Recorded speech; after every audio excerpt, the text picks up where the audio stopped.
देश भर के 6 शहरों में नीट के एग्ज़ाम चल रहे हैं। रे एग्ज़ाम में बैठने वाले अगर बच्चों की बात करें तो कई बच्चे बैठ रहे हैं, लेकिन कई ऐसे बच्चे हैं जो नीट के रे एग्ज़ाम में नहीं बैठ रहे हैं। आखिर क्या कारण है, ये हम जानने की कोशिश करते हैं। पहले तो आप बता दीजिए क्या नाम है आपका?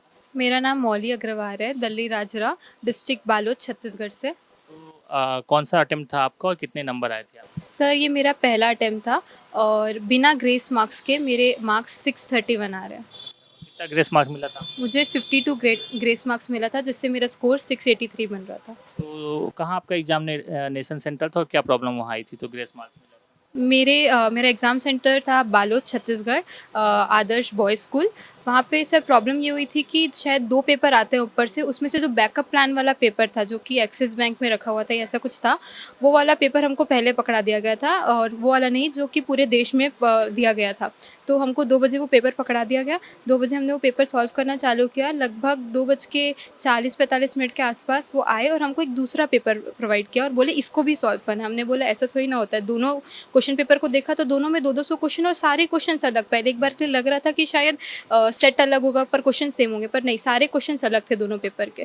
फिर वो खुद कन्फ्यूज़ थे। फिर लगभग 2:50 के आसपास उन्होंने फाइनल कंक्लूड किया कि आपको पहले वाला पेपर नहीं बनाना है, आपको दूसरा वाला पेपर बनाना है। कई बच्चे उस समय पैनिक हो गए और पूछे कि सर हमको कैसे करें, हमने जो हमारा 50 मिनट यहाँ पे टाइम वेस्ट हुआ उसका क्या होएगा? तो उन्होंने बोला था कि हमको एक्स्ट्रा टाइम मिल जाएगा आगे। उसके बाद हम लोग ने 2:50 के आसपास से अपना दूसरा पेपर जो था, जो ओरिजिनल पेपर जो पूरे इंडिया में सर्कुलेट हुआ था, उसको बनाना स्टार्ट किया। वो पेपर बनाया तो अब दो पूरे ऑल ओवर इंडिया टाइम था 2 से 5:20 का, हमको 50 मिनट एक्स्ट्रा देना चाहिए था। 5 बजे के आसपास उन्होंने बोला कि तुमको एक्स्ट्रा टाइम नहीं मिलेगा, सिर्फ 10 मिनट एक्स्ट्रा मिलेगा। तो हमसे हमारा पेपर 5:30 को ले लिया। उस चक्कर में 5 से जो 5:30 वाला जो आधे घंटे का समय था, उसमें कई बच्चों का ओएमआर छूट गया, कई ने पैनिक होके, जैसे मैंने भी कई सारी जगह गलत ओएमआर भर दिए थे, कई के बहुत सारे सेक्शन छूट गए क्वेश्चंस के, बहुत सारे अटेम्प्ट नहीं हो पाए।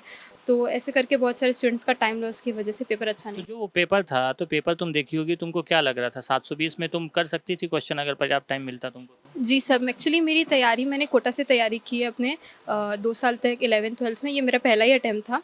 और जैसे मॉक टेस्ट में भी पहले मेरे 670 680 मार्क्स आ रहे थे। कोटा के सारे टीचर्स को भी मुझ पे बहुत विश्वास था कि मेरी काफ़ी अच्छी रैंक आएगी, काफ़ी अच्छे मार्क्स आए थे। और बिना ग्रेस मार्क्स के, मतलब इतने कम समय में, जबकि मुझे 40-50 मिनट लगभग जो कम मिला था और जो पैनिक हुआ समय, उसके बावजूद भी मेरे 631 आ रहे हैं। तो मेरे पेरेंट्स और जब बाकी फ्रेंड्स हैं, सबको भी विश्वास था, मुझे भी विश्वास है कि अगर मुझे पूरा समय मिलता तो कम से कम एक बुरे गिली से गिली हालत में मेरे 680 तो आ ही जाते, 680 या उससे ज़्यादा आ ही जाते। अच्छा ये बताओ कि ये बालोद के दल्ली राजारा में जहाँ डीएवी स्कूल में 185 बच्चे जो है री एग्ज़ाम दे रहे हैं, उनमें तुम भी शामिल थी, लेकिन तुम री एग्ज़ाम देने क्यों नहीं गई? सर एक्चुअली मेरे बिना ग्रेस के, जैसे मैंने बताया, 630 के आसपास मार्क्स आ रहे हैं। तो हम लोग का कहना ये था कि पहली बात तो जैसे कि 13 तारीख को अनाउंस किया गया कि 23 को रीनीट होएगा।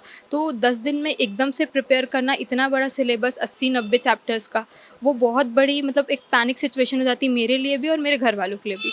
तो उसके उसमें प्रयास करना मुझे थोड़ा-सा लगा कि मेरे लिए काफ़ी डिफ़िकल्ट हो जाएगा। उसके बाद एक एनटीए ने हमको ये भी ऑप्शन नहीं दिया था कि हम दोनों एग्ज़ाम में से जिसमें बेस्ट आएगा स्कोर, वो हमारे स्कोर कार्ड में आएगा, वो हमारे रिज़ल्ट में आया था।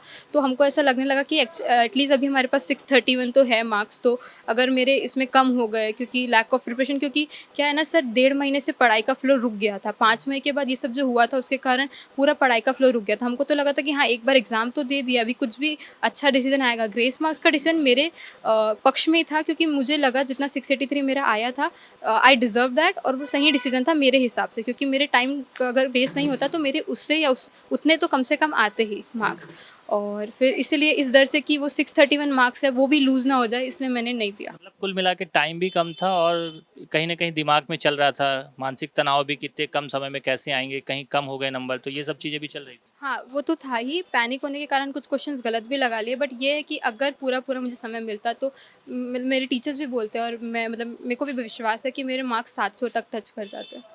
ये बताओ कि जैसे पेपर लीक की जानकारी लगी कि पेपर लीक हो गया है और लगातार जो है गिरफ्तारियां हो रही है, तो दिमाग में चल रहा था कि इतना अच्छा तुमने तैयारी की और एग्ज़ाम दिया, कहीं न कहीं एनटीए की लापरवाही के कारण तुम लोगों का जो है भविष्य अधर में लटका हुआ है।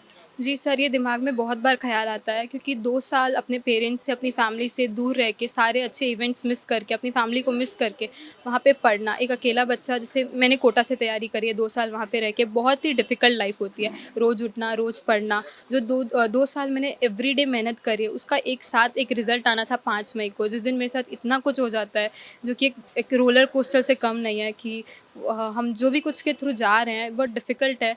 कभी क्योंकि मेरा रिज़ल्ट अभी पहले जिस दिन 5 मई को एग्ज़ाम दिया, उस दिन लगा कि नहीं कुछ नहीं, सब कुछ ख़त्म हो चुका है क्योंकि मार्क्स अच्छे नहीं आ रहे हैं। फिर जब जैसे ही रिज़ल्ट आया 683 देख के थोड़ा-सा लगा कि नहीं हमको अच्छा कॉलेज मिल जाएगा ऐसा, और अभी जब ग्रेस मार्क्स हटा दिए गए हैं मेरे और ये रीनीट का आया, तो रीनीट के लिए तो हमने तो मतलब मना कर दिया कि हम नहीं देंगे करके। बट अब जो जितने 631 मेरे मार्क्स आ रहे हैं उसमें हम इतने सैटिस्फाइड नहीं हैं और हमको अभी ये भी नहीं पता कि हमको अच्छा खासा गवर्नमेंट कॉलेज मिल पाएगा कि नहीं। Even after all the prayers or all the practice we have done. देखिए ऐसे कई बच्चे हैं जो नीट का जो री एग्ज़ाम है उसे दे रहे हैं, लेकिन कई बच्चे ऐसे भी हैं जो नीट का री एग्ज़ाम नहीं दे रहे हैं।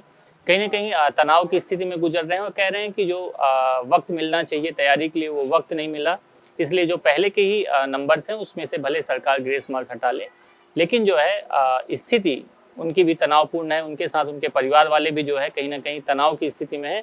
वो कह रहे हैं कि एनटीए को जो है कहीं न कहीं सख्त कदम उठाने चाहिए और एनटीए को जो है जो आने वाले दिनों में एग्ज़ाम हो या फिर इस तरह के एग्ज़ाम कंडक्ट कराएँ, उनमें बड़ी कड़ी सावधानी बरतनी चाहिए।